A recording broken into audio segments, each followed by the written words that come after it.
तू मुझे कहां से बांधेगा? न मेरा आदि है न मेरा अंत है, तू मुझे कहीं से नहीं बांध सकता है। और इस प्रकार से दुर्योधन हक्का बक्का हो गया कि कहां से बांधो, कहां से बांधो। दुर्योधन तो डरने लगा। इतना विराट स्वरूप, भक्तों विराट स्वरूप तो भगवान ने अर्जुन को भी बताया और विराट स्वरूप दुर्योधन की बताया, लेकिन भगवान श्री कृष्ण का जो भक्त अर्जुन है ना, वो तो भगवान का भक्त बन गया, लेकिन दुर्योधन नहीं बना, क्योंकि वो कपटी था, खल था, पाखंडी था।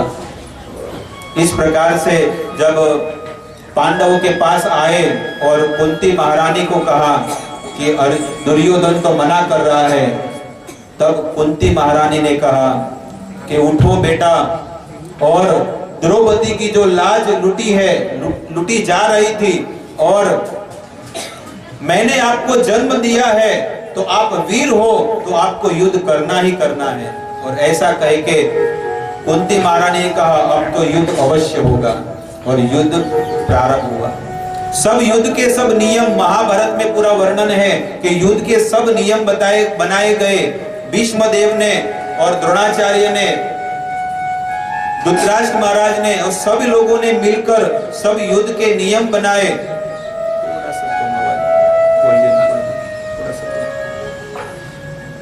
बहुत सारे नियम बनाए और नियम बनाकर दोनों सेना के बीच में रथ लेकर आए हैं। अर्जुन का रथ लेकर आए, और सबसे पहले सब लोग एक दूसरे के पास जा रहे थे कि हमको आप मदद कीजिए, हमको आप मदद कीजिए। तो दुर्योधन और अर्जुन दोनों लोग हैं ना, वापिस भगवान के पास गए। इतना होने के बाद भी दुर्योधन फिर से गया। बोलो, अगर किसी के साथ अगर दुश्मनी हो तो उसके घर पे कोई जाएगा? अगर हमारा कोई दुश्मन है, लेकिन आज दुर्योधन फिर भी जा रहा है। बताओ कि हम कौरव और पांडवों के बीच युद्ध हो रहा है, तो आप हमको मदद कीजिए। तब भगवान ने कहा देखो, ये कौरव और पांडव हमारे रिश्तेदार है, तो मैं इसमें भाग लेने वाला नहीं हूं। लेकिन आपको दोनों को मैं एक सलाह देता हूं कि मेरे पास एक अक्षौणी सेना है और एक बाजू में निहत्था। बताओ, सबसे पहले मैं अर्जुन को चांस दूंगा, क्योंकि जब भगवान को जब मिलने आए तो दुर्योधन है ना, दुर्योधन सिरहाने जाकर बैठा था। सिरहाने मतलब जहां भगवान सोए हुए थे ना, वह सिर के यहाँ पर जाकर बैठा था। और अर्जुन जब आया तो भगवान श्री कृष्ण के चरण दबाने लगा।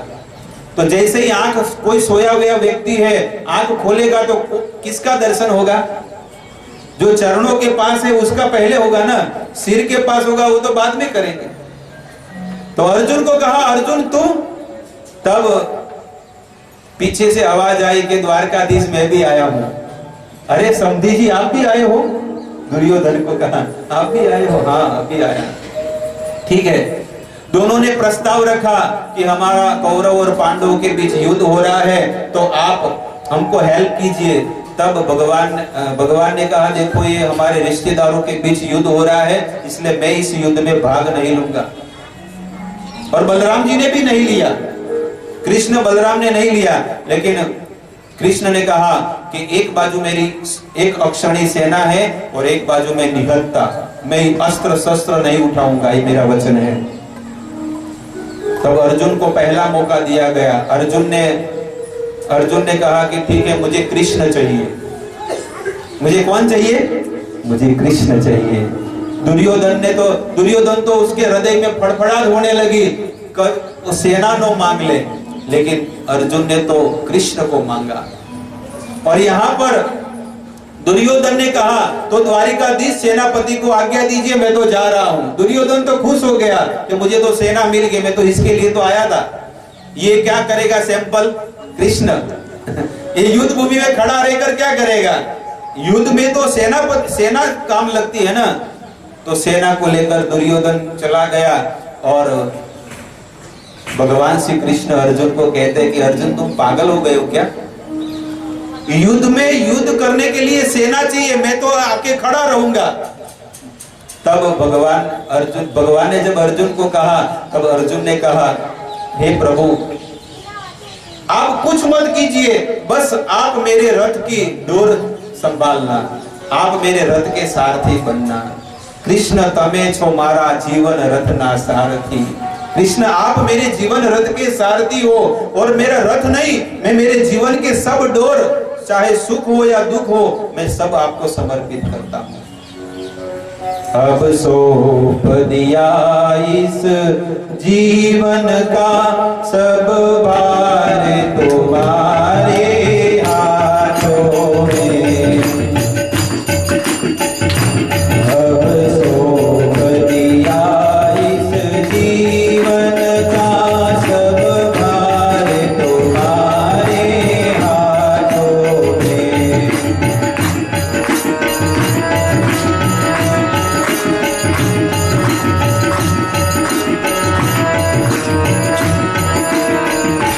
चाहे मान मिले अपमान मिले,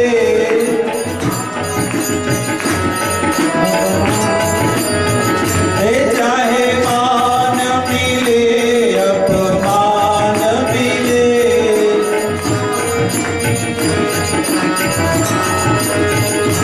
भगवान तुम्हारे हाथों में।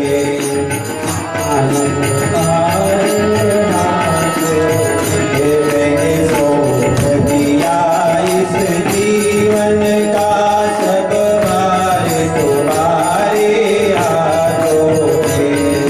सौंप दिया इस जीवन का भार तुम्हारे हाथों में। चाहे मौत गले का हार बने, चाहे मौत गले का हार बने, चाहे मेरी सब संसार बने, चाहे मेरी सब संसार बने, भगवान तुम्हारे चरणों में। मैंने सौंप दिया इस जीवन का सब भार तुम्हारे हाथों में।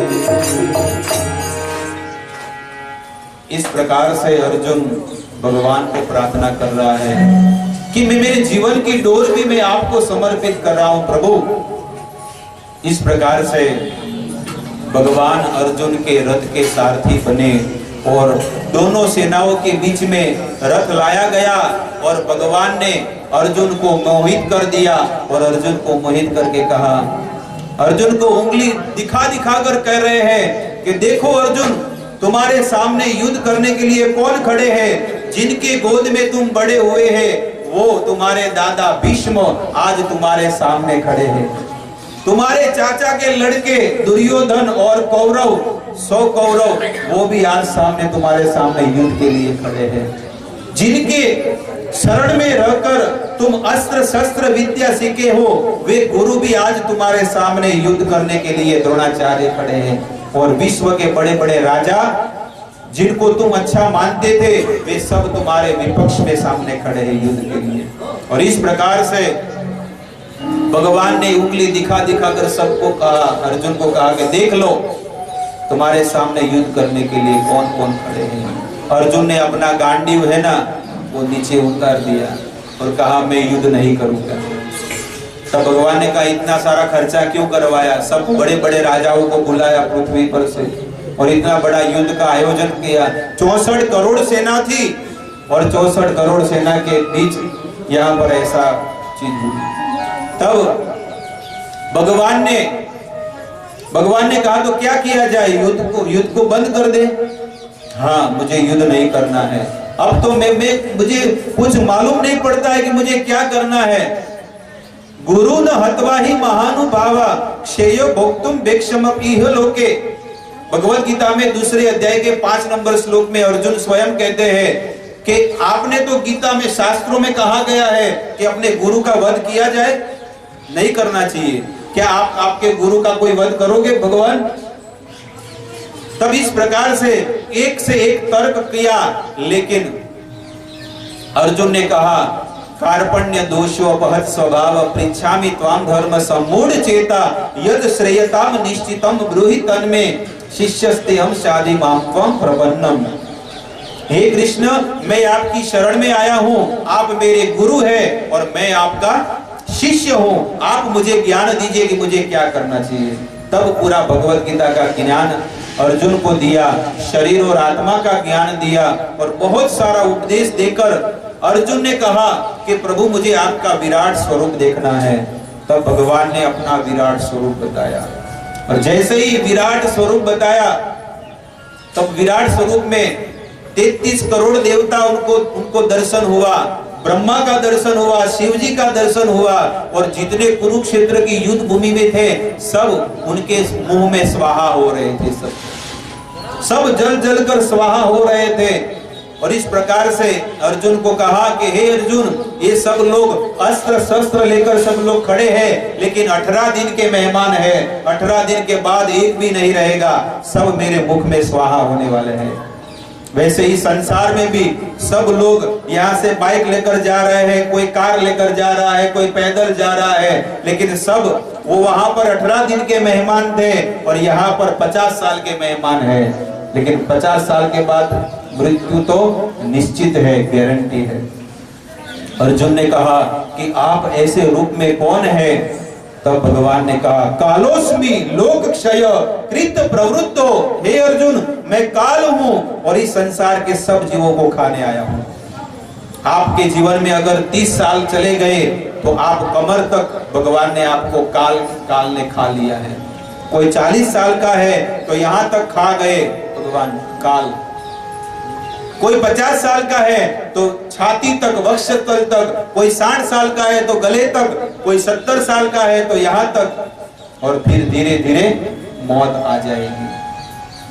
बचपन, जवानी, बुढ़ापा और फिर मृत्यु, जन्म, मृत्यु, जरा और व्याधि, ये 4 चीजों में हम सब लोग फंसे हुए हैं। उसके बाद मृत्यु तो निश्चित है। और इस प्रकार से अर्जुन ने पूरे भगवत गीता सुनी और गीता सुनने के बाद अर्जुन ने कहा कि मेरा पूरा मोह नष्ट, मोह स्मृति लब्ध्वा त्वत्प्रसादान मया अच्युत, हे अच्युत भगवान श्री कृष्ण आपकी कृपा से मेरा जितना मोह है ना वो सब नष्ट हो गया है। तो क्या करोगे अर्जुन? अब घर पे जाना है? नहीं नहीं, घर पे नहीं जाना है। करिष्ये वचनम तव, आपने जो गीता में मुझे जो वचन दिए हैं, बोले हैं, ये निश्चित में मेरे जीवन में अपनाऊंगा। बताओ किसको मारना है? और गांडीव लेकर तैयार हो गया। तो कुंती महारानी प्रार्थना करती है कि जब कुरुक्षेत्र की युद्ध भूमि में दुर्योधन को तो ऐसा ही लगा था कि मेरी सेना मजबूत है, क्योंकि दुर्योधन के पास 11 अक्षणी सेना थी और पांडवों के पास 8 अक्षणी सेना थी, महाभारत में वर्णन है। और बड़े बड़े रथी, कहते भीष्म पितामह एवरीडे, प्रतिदिन 18 दिन के युद्ध में 10,000 महारथियों को मारने वाले थे। एक व्यक्ति केवल 10,000 महारथी को, अतिरथी, महारथी, ऐसे ऐसे लोगों को भीष्म देव मार डालते थे। तो यहाँ पर कहते हैं कि उस कुरुक्षेत्र की युद्ध भूमि में अकेला कर्ण होता ना, हे कृष्ण, तो कर्ण ही काफी था, क्योंकि कर्ण के जीवन में अगर 5 घटनाएं नहीं होती ना तो मेरे पुत्रों को कच्चे चने के समान चबाकर छोड़ देता। कर्ण के जीवन में सबसे पहली घटना कि कर्ण के जीवन में अगर कवच और कुंडल होते ना तो कर्ण है ना 5 पांडवों को मार डालता।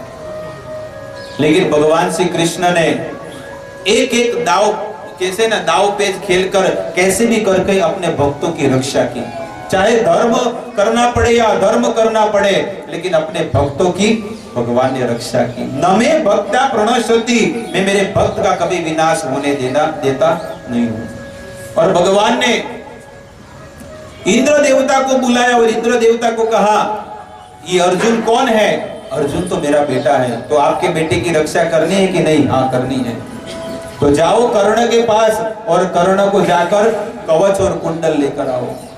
कर्ण के दरबार में, उनके महल में गए इंद्र देवता, लेकिन इंद्र बनकर नहीं गए, ब्राह्मण का रूप बनाकर गए, धोती कुर्ता पहनकर गए, जनोई डालकर गए, त्रिपुंड लगाया था।